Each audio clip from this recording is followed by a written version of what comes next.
Fine, let's start. Number 1. The Shang Dynasty. Picture a man kneeling by a fire in a pit dug into yellow northern soil, holding an ox shoulder blade over the flames until it splits with a sharp crack, and then reading that crack as an answer from the dead. The question he had scratched into the bone was not about rain or harvest. It asked how many prisoners the king should kill. This is the founding civilization of literate China, the Shang Dynasty, which ruled the North China Plain from about 1600 BCE to 1046 BCE. Its last great capital sat at a place we now call Anyang in Henan province, and beneath that ground lies one of the largest archives of state killing in the ancient world. The site was first excavated systematically in 1928 by the Academia Sinica, under the archaeologist Li Ji, often called the father of Chinese archaeology. What he and his successors found was a royal cemetery at Shibeigang, filled with enormous cross-shaped tombs reached by long ramps. Around and inside these tombs lay the bodies of sacrificed people, arranged in neat rows. In a single great tomb, the sacrificial victims numbered in the hundreds. The killing was not random.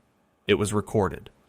The oracle bones of Anyang are the earliest known Chinese writing, and many of them are divination texts in which the king asks the ancestors whether to sacrifice captives, and how many. Some inscriptions propose offering hundreds of prisoners at once. Isotope studies of the bones, including work by the researcher Christina Chung, show that many victims were not local. They were war captives, likely from the Qiang people to the west, marched east to die at the graves of Shang kings. In the pits, skulls are often separated from bodies. The decapitated dead laid out in groups of roughly 10. Not every burial was a horror.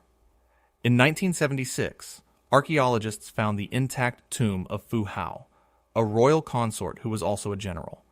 It held 468 bronzes, along with 16 sacrificed humans and 6 dogs.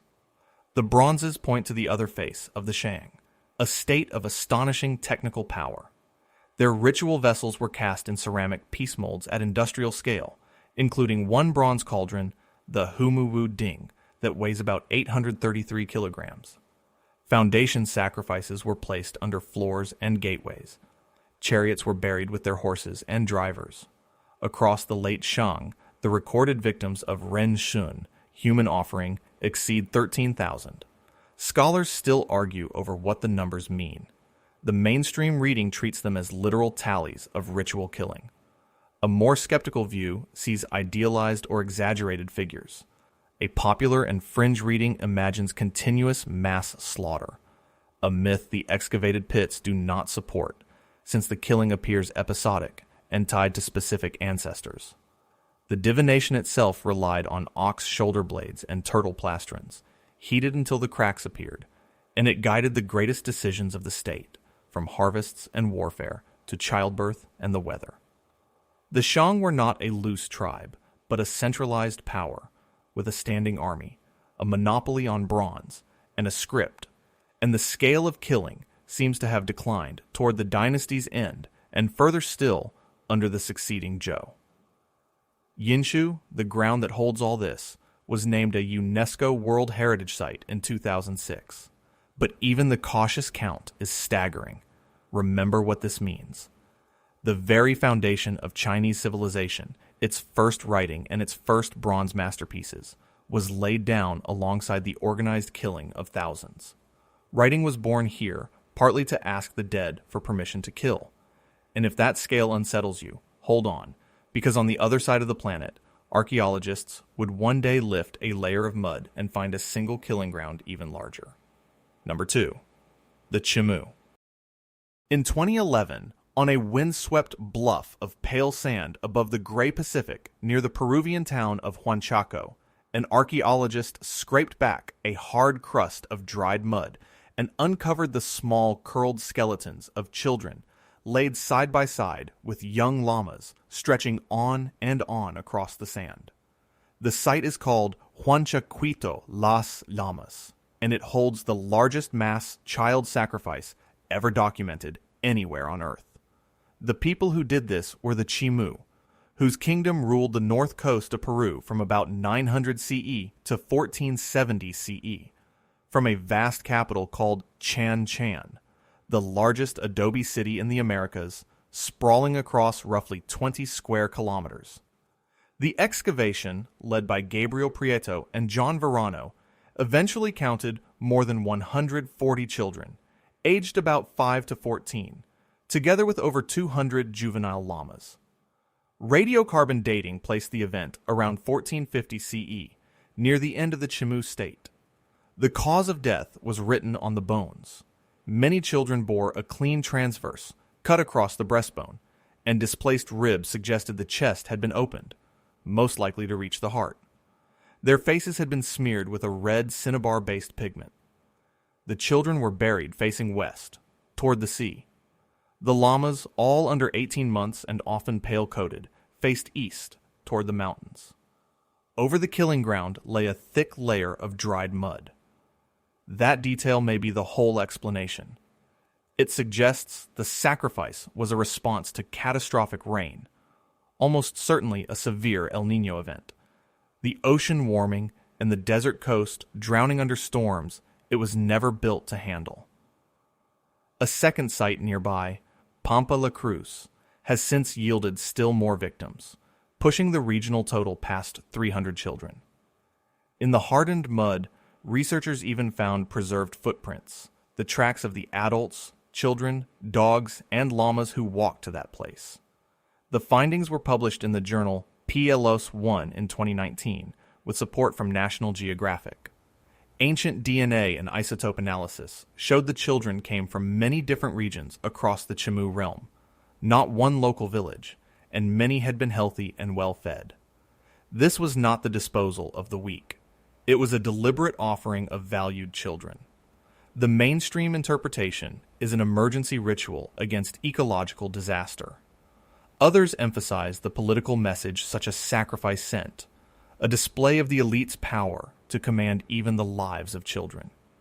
A fringe reading imagines a simple, bloodthirsty cult, but the evidence points to a state reacting in terror to the sky.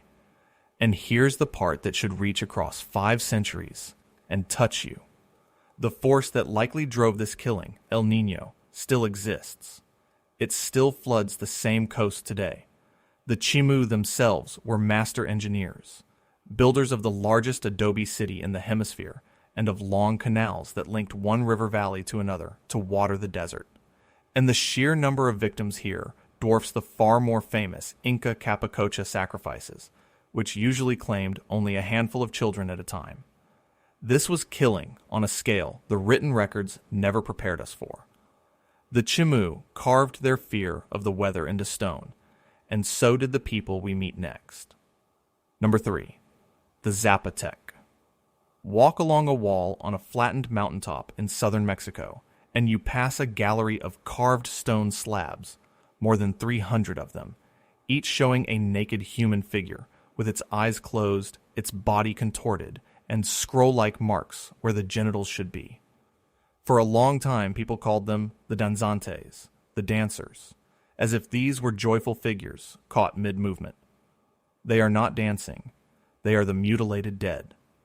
This is Monte Alban, the capital of the Zapotec, founded around 500 BCE in the valley of Oaxaca and occupied for more than 1,000 years. The site was excavated in depth by the Mexican archaeologist Alfonso Caso beginning in 1931, the same digs that uncovered the famous treasure of Tomb 7.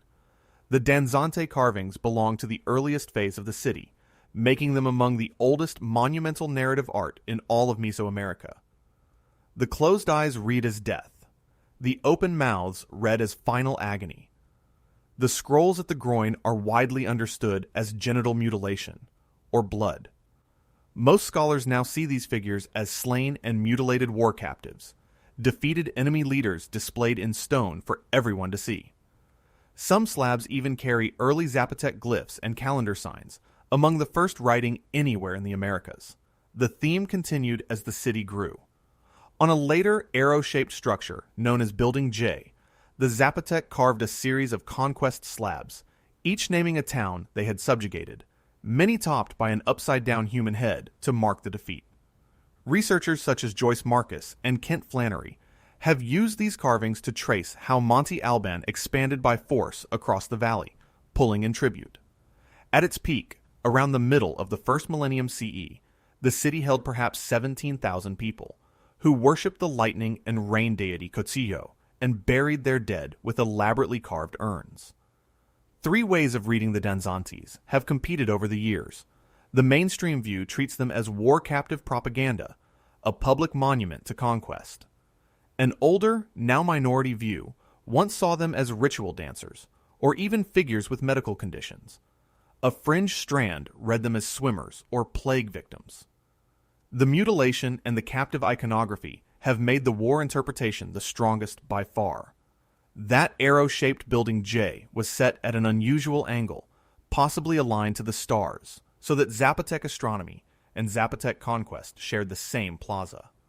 Simply leveling the top of the mountain to build the city demanded an immense outlay of labor, and the city thrived for centuries before it was largely abandoned around 800 CE for reasons scholars still debate.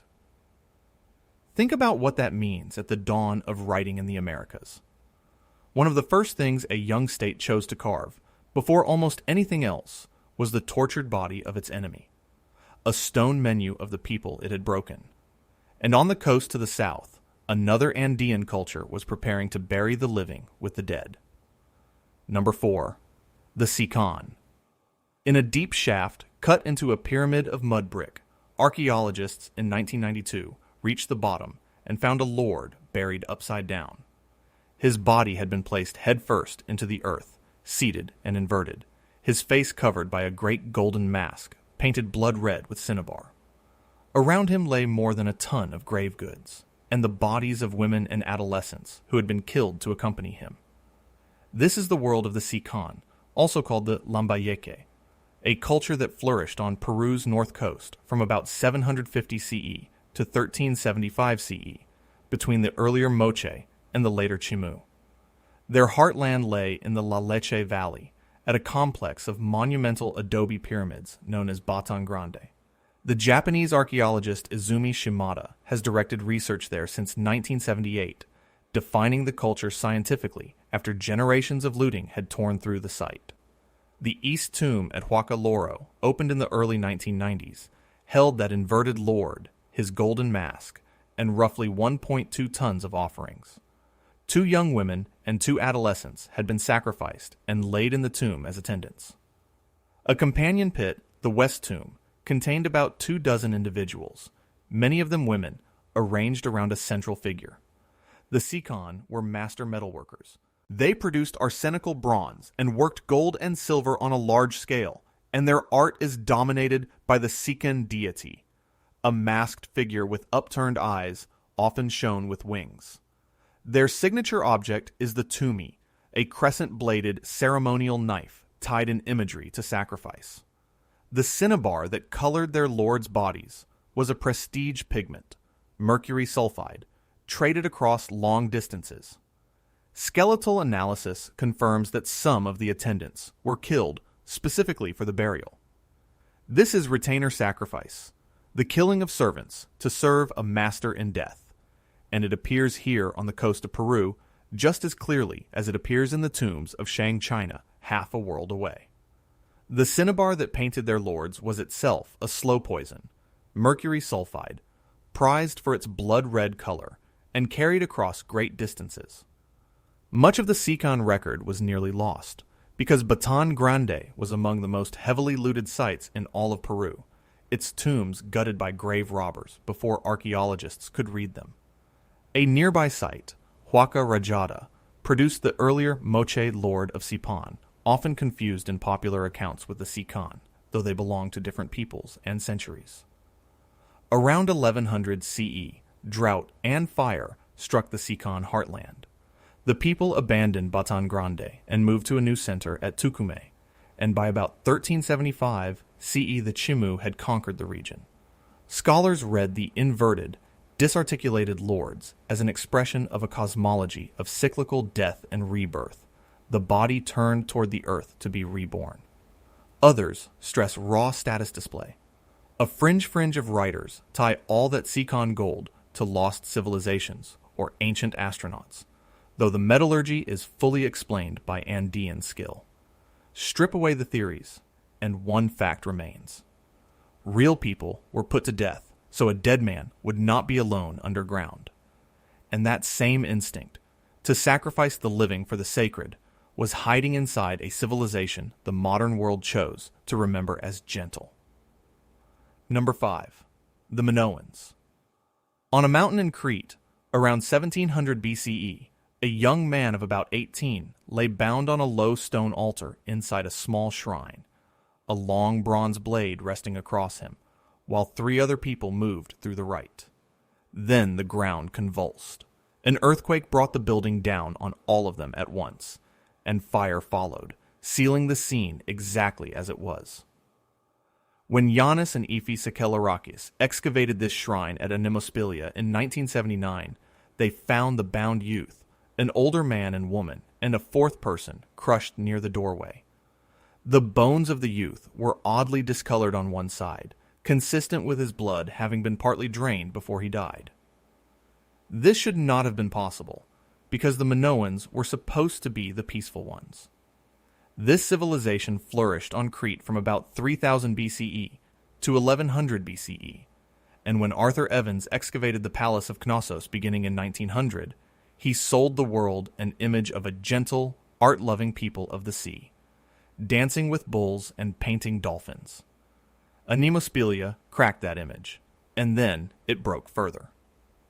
In a building at Knossos called the North House, the archaeologist Peter Warren excavated the bones of at least 4 children who bore fine knife-cut marks, the same kind of marks left when butchering an animal for meat. Here is where the settled story truly comes apart. The children were healthy, roughly 8 to 12 years old, and their bones were mixed with edible snail shells and animal bones, as if they had been processed alongside food. To many researchers, that suggests not just sacrifice, but ritual cannibalism at the very heart of the supposedly peaceful palace. This is the Minoan world we were never taught. Bull cults, mountaintop peak sanctuaries, the undeciphered linear A script, and the old legend of the Minotaur and its labyrinth, a story about children sent as tribute to be devoured, which suddenly reads less like myth and more like memory. The mainstream interpretation is emergency human sacrifice during natural disasters, and the timing fits since Crete is racked by earthquakes and the massive eruption of the volcano at Thera struck around 1600 BCE, an event that devastated Minoan settlements and may have driven desperate people to the altar. Within a century and a half of that eruption, Mycenaean Greeks from the mainland had taken over the administration of Knossos, and the culture that painted those graceful bull-leaping frescoes passed into other hands. The same civilization that gave us the image of youths somersaulting over the horns of a charging bull may have been sending its children to a very different fate on the mountain. Skeptics argue the Animospelia scene could be misread, and that the Knossos child bones might reflect some secondary burial rite rather than cannibalism, though the butchery marks are hard to explain any other way. Fringe writers fold it all into Atlantis theories and sensational cannibal cults. What stands is this: a civilization romanticized for over a century was undone by a single collapsed shrine and a handful of scarred children's bones. And in the Mediterranean, to the west, waited the culture whose very name became a byword for sacrificing children. Number 6. The Carthaginians. Beneath a walled, sacred precinct on the coast of what is now Tunisia lie thousands of small clay urns, stacked in layer upon layer, each holding the burned bones of an infant or a young animal. This is the Tophet of Carthage, and it may be the single most infamous site of alleged cruelty in the ancient Mediterranean.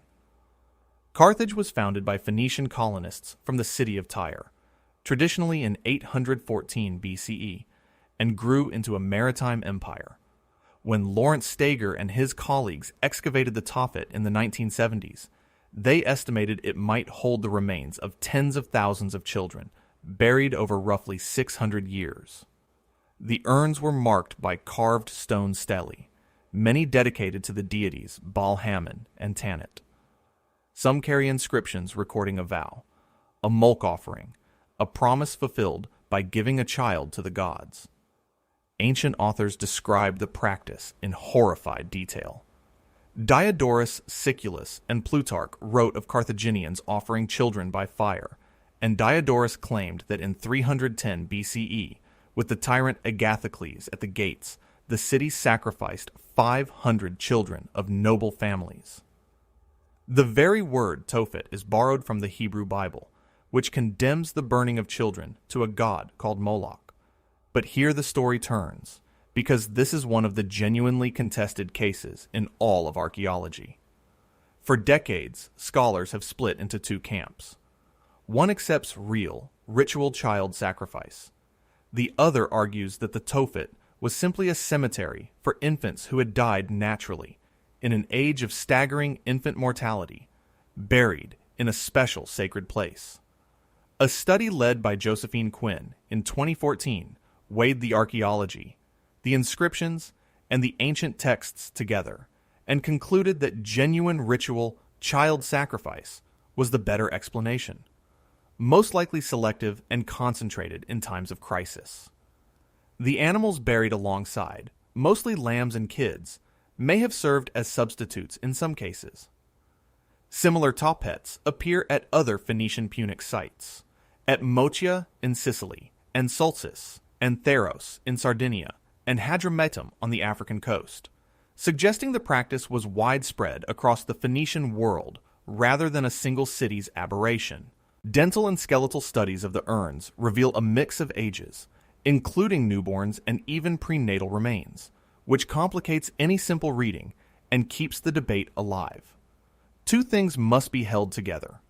Carthage was destroyed by Rome in 146 BCE, and the Romans who wrote much of the surviving story had every reason to blacken their dead rival's name, so the sources are soaked in propaganda.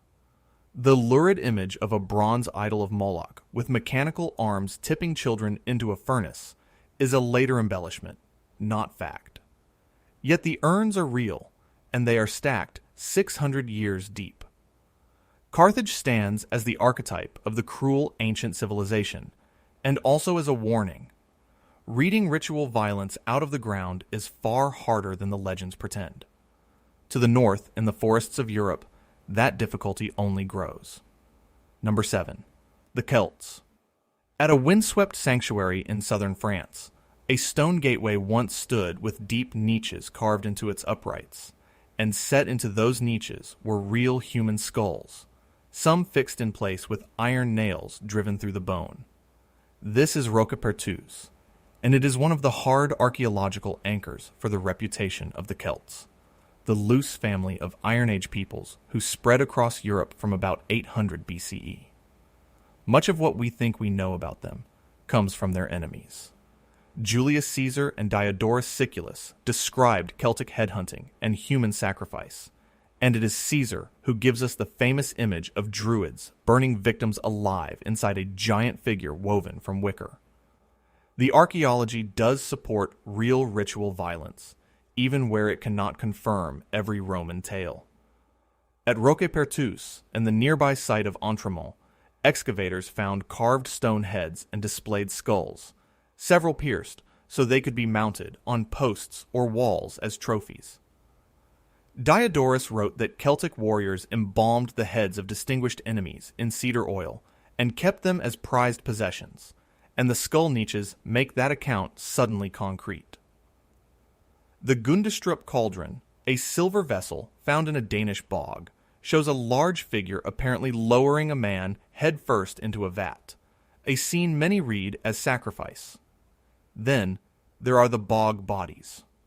Lindo Man, pulled from a peat bog in Cheshire and dating to around the 1st century CE, died what researchers call a triple death: struck on the head, garroted, and his throat cut, an overkill that looks deliberately ritual. Irish bog bodies such as Old Croghan Man and Clonycavan Man show similarly violent ceremonial ends. Over all of it presided the Druids, the priestly class who ran sacrifice, law, and lore, and who kept their knowledge oral, so almost nothing survives in their own words. The Roman writer Strabo even claimed Druids divined the future by watching how a stabbed man died. These were peoples of the Hallstatt and Latin cultures, ironworking societies whose warriors prized the taken head above almost any other trophy, and whose sacred groves, the places they called Nematon, were described as hung with offerings and the remains of the dead. We have to weigh the sources carefully. The Celts had no single state, and their practices varied across Gaul, Britain, Ireland, and Central Europe. Roman accounts were hostile and served to justify conquest, so the Wicker Man may be propaganda that archaeology has never confirmed. The mainstream position accepts real headhunting and occasional human sacrifice, while treating Caesar's most theatrical claims with caution. Neo-pagan revivalists and pop culture, from the Wicker Man of film to modern festivals, have layered new meanings on top. The lesson is sharp. The cruelty of a conquered people reaches us, filtered through the pens of the empire that destroyed them, half real ritual and half imperial spin. And that empire had a neighbor to the east that did not need anyone else to exaggerate its cruelty, because it bragged about it in stone. Number 8. The Assyrians. Carved into a wall of pale alabaster in a palace at Nineveh, a scene shows a conquered city, and, outside its walls, a row of captives raised up on stakes, impaled, while Assyrian soldiers herd the survivors away. This is the siege of Lachish in 701 BCE, and it was not hidden. It was displayed as decoration in the king's own home. The Neo-Assyrian Empire, which dominated the Near East from about 911 BCE to 609 BCE, is the civilization that turned cruelty into an art form and a boast. Its kings recorded their atrocities in their own royal annals, not with shame, but with pride. King Ashurnasirpal II, who ruled from 883 BCE to 859 BCE, left inscriptions describing how he flayed rebels alive and draped their skins over the walls of their cities. Later kings filled their palaces with reliefs of impaled prisoners, decapitations, and mutilated enemies. Impalement, driving a sharpened stake up through the body, was a standard punishment for cities that dared to revolt. Sennacherib built what he called the palace without rival at Nineveh, and lined it with these images of terror. Prisoners were blinded, had hands or tongues cut off, and were sometimes led on leashes attached to hooks pushed through the lip. The Assyrians also perfected a colder cruelty: mass deportation. Whole populations were uprooted and marched across the empire to break their will and scatter their identity. When Assyria crushed the northern kingdom of Israel in 722 BCE, it deported the population, giving rise to the legend of the lost tribes. Over the empire's life, the deported likely numbered in the millions. And yet this same civilization produced some of the finest art of antiquity, and, at Nineveh, the great library of Ashurbanipal, tens of thousands of cuneiform tablets that preserve the Epic of Gilgamesh for us to read today. One relief shows Ashurbanipal feasting peacefully in a garden, while the severed head of a defeated king hangs in a nearby tree.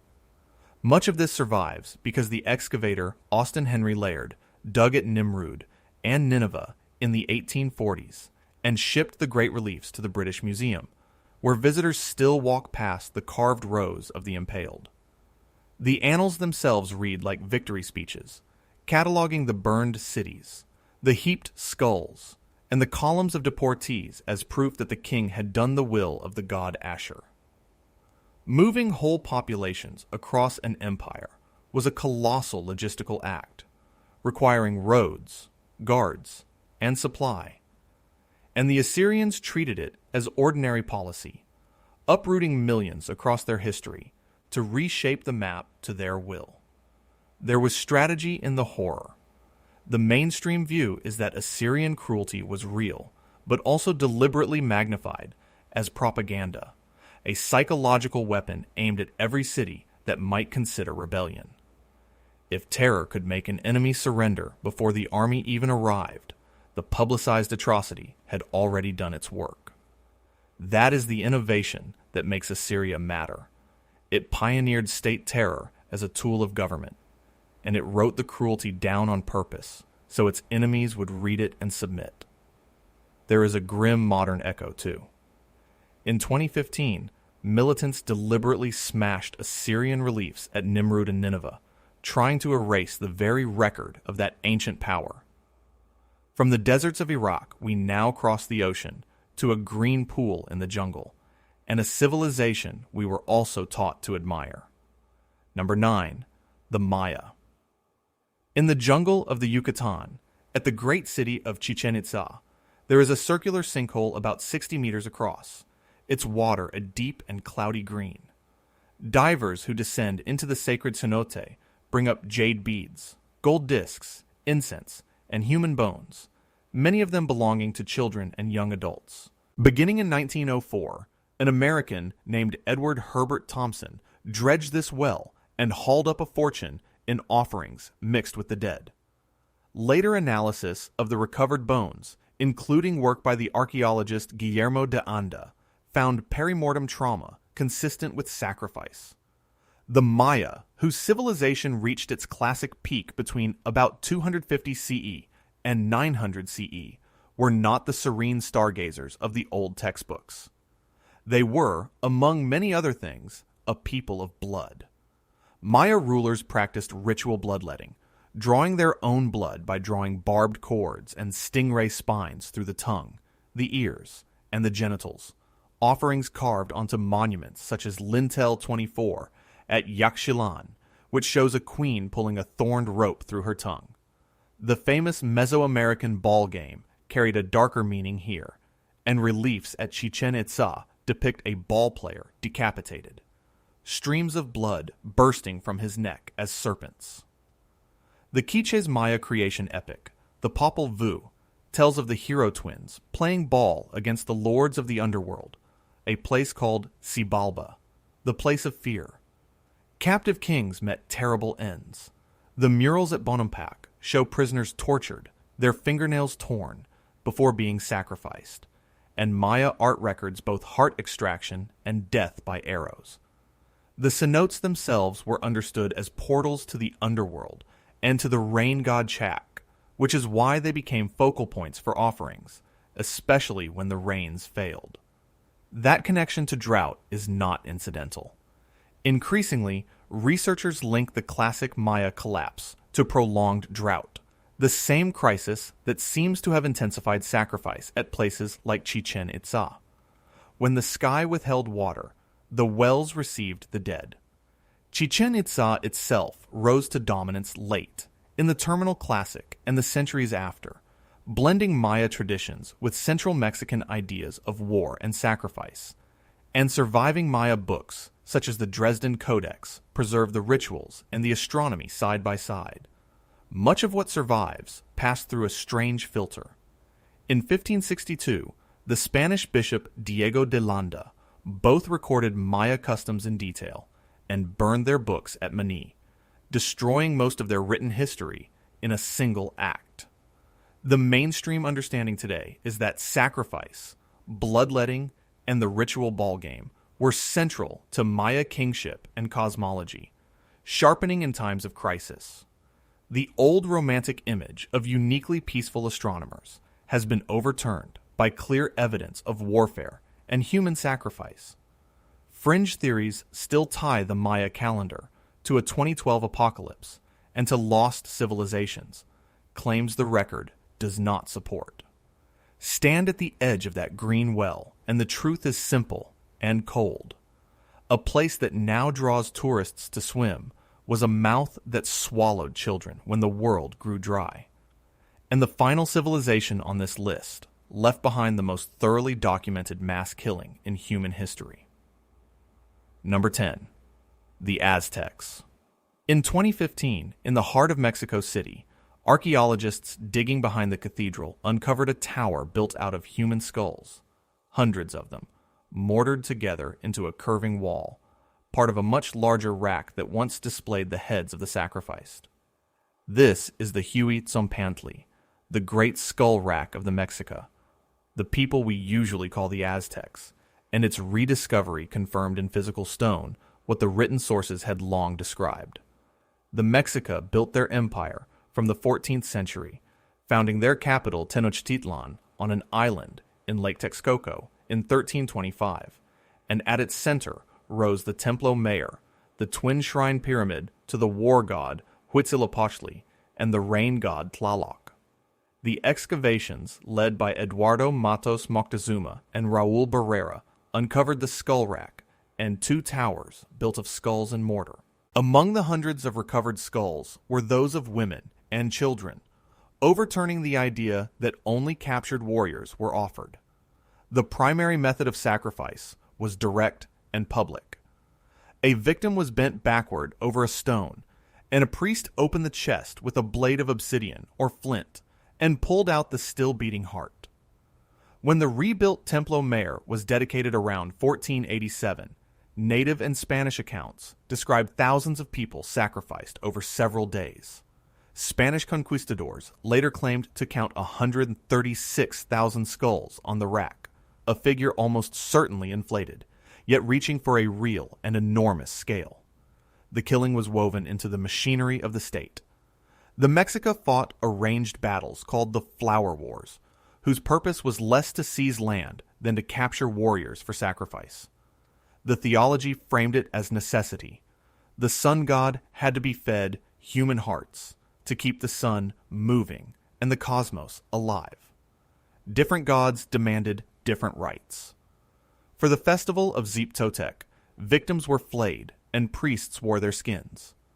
All of this was recorded in native painted codices and above all in the Florentine Codex, compiled after the conquest by the friar Bernardino de Sahagún, working with Nahua informants. Recent isotope studies show that many victims were outsiders, captives drawn from across Mesoamerica, not neighbors from the capital itself. Painted books such as the Codex Magliabechiano illustrate the sacrificial rites and the skull rack directly, so that the images the Mexica made of themselves and the bones we now dig up tell the same story. This scale had consequences the Mexica did not foresee. When Hernán Cortés arrived between 1519 and 1521, he found ready allies among peoples like the Tlaxcalans, who hated being raided for sacrificial victims, and he used the sacrifices to justify the conquest. The mainstream view holds that large-scale sacrifice was genuinely central to Mexica statecraft and religion, even as it rejects the inflated Spanish numbers. One controversial minority theory, from the anthropologist Michael Harner, proposed a protein shortage and cannibalism motive, an idea most scholars reject. At the fringes, some deny the sacrifices entirely as colonial slander, while others exaggerate them wildly. The archaeology of the Tzompantli sits calmly in the middle, confirming substantial, ritualized killing. The skull towers were built to be seen, a monument of imperial and cosmic power, and today they rise again from beneath a living city, the best documented mass sacrifice in the history of the world. Line up all 10 of these civilizations, and a pattern emerges that is almost more disturbing than the violence itself, because the cruelty was rarely random. Again and again, it answered fear. When the environment turned murderous, when El Niño drowned the Peruvian coast, when drought emptied the Maya wells, when earthquakes shook Minoan Crete, people responded by killing the precious to bargain with the sky. The Chimú, the Maya, and the Minoans all sacrificed in the shadow of catastrophe. A second thread is power made visible. The Assyrians carved their atrocities into palace walls. The Zapotec lined a plaza with the mutilated dead, and the Mexica raised towers of skulls, all so that the killing would be seen and remembered and feared. A third thread is obligation to the unseen. The Shang asking their ancestors for permission. The Sicán burying servants to accompany a lord. The Carthaginians paying a vow to Baal. Retainer sacrifice, the killing of the living to attend the dead, surfaces independently in Bronze Age China and on the coast of Peru, two societies that never knew the other existed. And running beneath all of it is a warning about the records themselves. Rome wrote the story of Carthage and the Celts.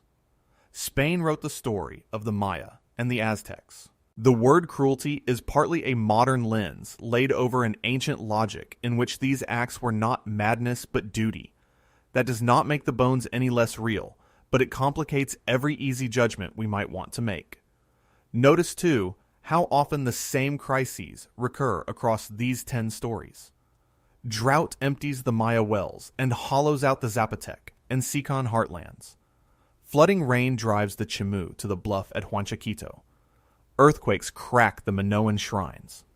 The disasters change their names from one continent to the next, but the human answer is unnervingly consistent, and it is almost always the same answer.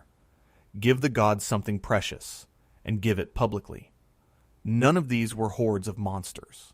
They were organized societies with writing and calendars, with engineering and metallurgy and breathtaking art. And the killing was folded into their governance and their faith as neatly as taxation or prayer. That is the part that lingers. The same hands that cast the Homuwu cauldron and carved the reliefs of Nineveh also opened chests and mounted skulls. Over and over, the archaeology has overturned our comfortable images. The peaceful Minoans, the gentle Maya, dissolving under a single excavated shrine, or a dredged green well. What the official records left out, whether by pride or propaganda, or simple silence, the ground preserved, and eventually gave back. And the most unsettling thread of all is that the forces that drove so much of this, the droughts and floods and failing harvests, have not left us. They still shape the world outside your window.